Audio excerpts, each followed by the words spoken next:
In 1995, a president of the church and 14 other apostles of the Lord issued these important doctrinal statements.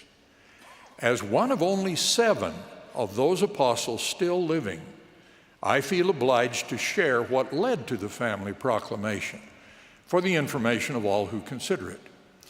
The inspiration identifying the need for a proclamation on the family came to the leadership of the church over 23 years ago.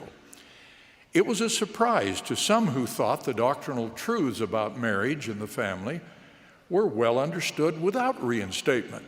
Nevertheless, we felt the confirmation and we went to work. Subjects were identified and discussed by members of the Quorum of the 12 for nearly a year. Language was proposed, reviewed, and revised. Prayerfully, we continually pleaded with the Lord for His inspiration on what we should say and how we should say it. We all learned line upon line, precept upon precept, as the Lord has promised. During this revelatory process, a proposed text was presented to the First Presidency, who oversee and promulgate church teachings and doctrine.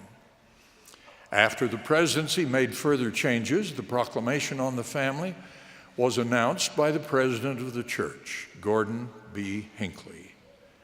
In the women's meeting of September 23, 1995, he introduced the proclamation with these words: "With so much of sophistry that is passed off as truth, with so much of deception concerning standards and values, with so much of allurement and enticement to take on the slow stain of the world, we have felt to warn and forewarn."